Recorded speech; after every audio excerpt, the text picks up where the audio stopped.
Hey, I'm Scotty D. This is my physical media collection.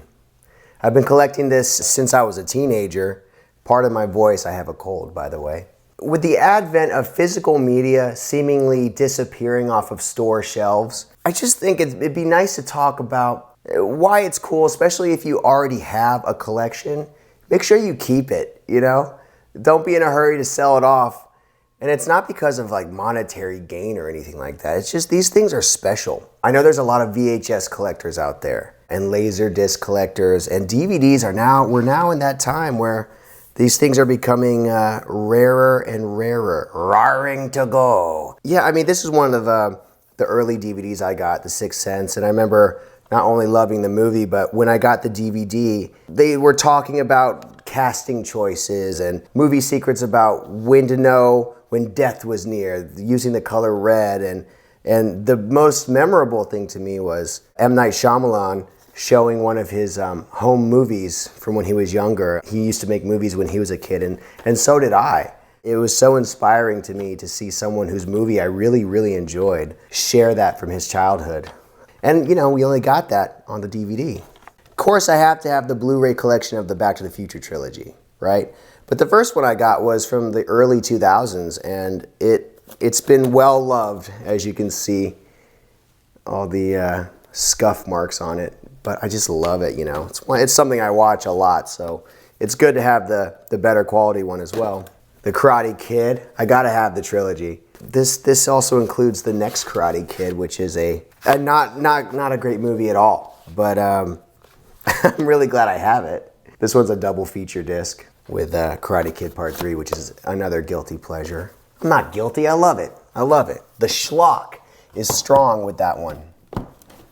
Okay, you know what? Maybe I'll just make a pile there so everything doesn't fall over on me.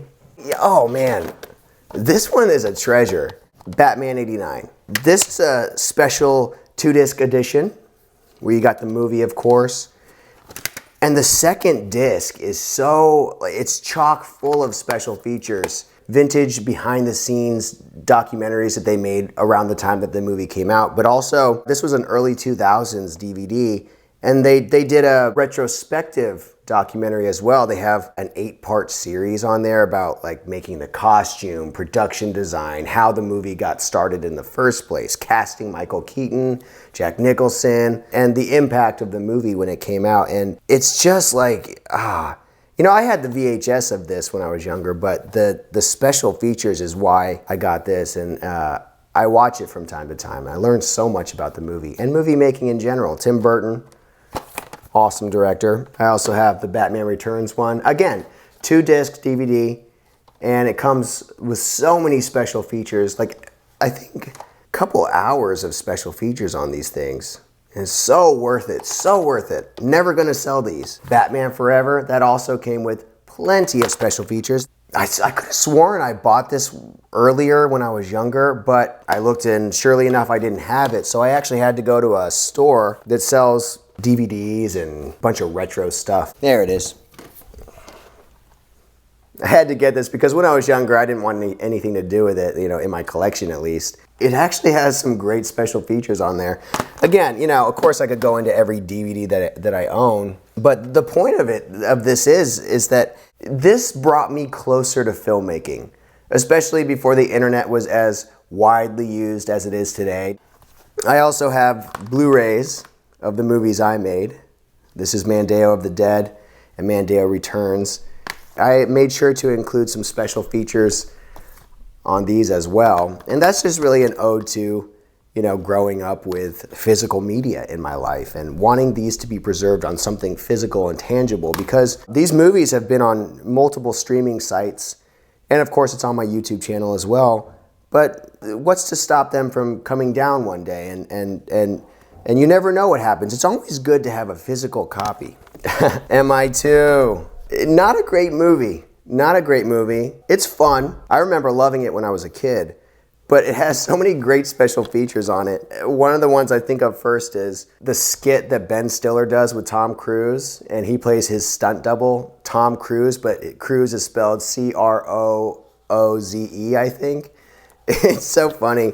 A lot of times when I'm revisiting a DVD, I'm actually going back for the special features. And this one has a lot of sentimental value to me, Twister. Not only because, you know, my parents took me out of school to watch it when I was younger, my sister and I. We went out to a restaurant to eat, and then we saw this, and my mind was blown. In the mid-90s, the big fad in movies was disaster movies, and this was one of my favorites. A natural disaster movie. It's got so many special features. It also has a music video by Van Halen on it. And Jan de Bont, the director of this, goes into great detail about how he and ILM went about making the Twister. They were shooting this in Oklahoma, I believe, and they had to color correct the skies. Sometimes it was a sunny day.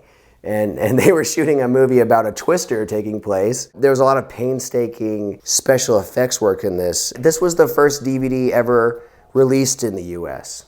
So it's special. Oh yeah, the Matrix DVD. You click on this feature called Follow the White Rabbit, and throughout the movie a little white rabbit would show up on the side of the screen, and you'd click on it and it would take you into a behind-the-scenes look at that scene that you were watching. And there was no narration on it. It would just show B-roll of them filming that scene, and it was so fascinating to me. There were like 7 or 8 of those white rabbits throughout the movie. My uncle brought this over to my house. I think it was on Christmas, and it was the first time we'd ever watched The Matrix, and my dad put in a surround sound system, and it was so great. What I think it is about these is that I can hold these.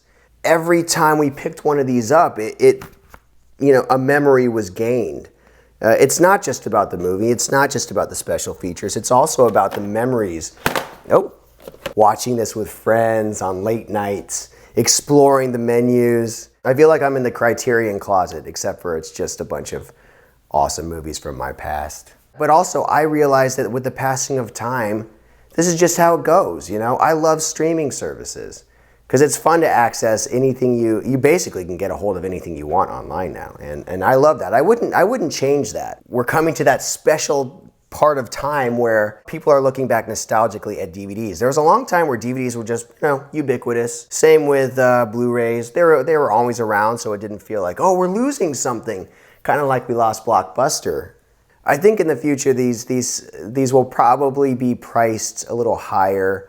And who knows? I mean, who knows? Maybe we're sitting on a treasure trove here. Having said that, these are special to me no matter what happens with how valuable these become or don't become. And the memories built with these, I'll never forget. And I just love it.